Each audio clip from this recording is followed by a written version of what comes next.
mga ka-farmlet, mahaba palang frontage ito sa dagat. At the same time, mahaba din yung kalupaan niya. Ayan. Rectangle pala to. Kanina, napunta natin yung dagat. Hindi natin naikot masyado kasi medyo masukal pa. Gawa po ng mga ano niya, ng mga damo, saka yung mga aroma na matitinik.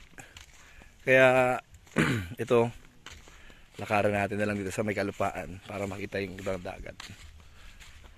Ayan, punta kami. Yun yung nagtatabas dito. Kaya kahit saan po kayo pwede dito magpwesto, tapat dagat o sa ano. Kaya ang good thing sa property, malapit lang po siya sa bayan ng Ginyangan, Quezon.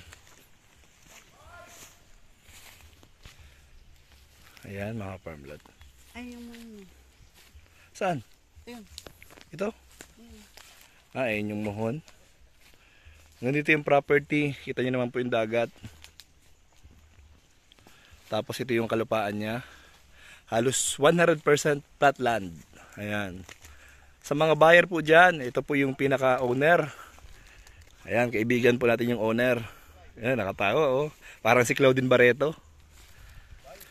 Ayan. Magkano ito madam? Magkano?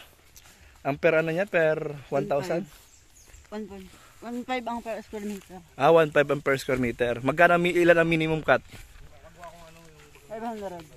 500 square meter yung pinaka minimum cut. So ngayon 1.5. So magkano inaabot nun? 750. 750,000. Sagutan natin. Sagot na po yung ano na to, sagot na po yung pagpapatransfer ng titulo. Saka sukat. Kaya all in na po siya. Meron na po kayong tapat dagat o beachfront. Ayan. Mamili na lang po kayo dito kung saan. Yung mga inner lot, iba ba yung presyo nun? Isang gano'n lang natin. Isang gano'n. Ayun.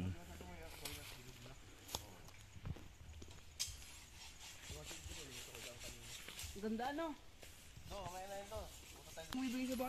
Ayan. Oo, sa'yo yan. Pag binabili. Ayan mga farmland. Sa mga gusto po magbakasyon dito, lalo at the same time kung sakaling sa mga buyer dyan, bakasyonan, yung kaya bahayan, ito na po yung magandang pagkakataon para sa inyo. At the same time, masarap pong magbuko, lalo pag umaga, tanghali sa gabi. Ayan.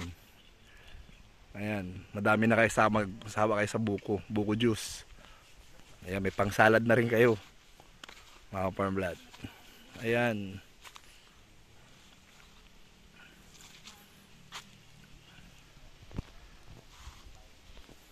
Ayan mga farmland, maraming salamat po ulit. Ayan. Tinapos ko lang po yung binuo ko lang po yung video ko mula dun sa pinuntahan, mula dun sa boundary ng property. Ayan, ito yung boundary ng property. Malapit dyan. Halos pantayan talaga siya. Napakaganda.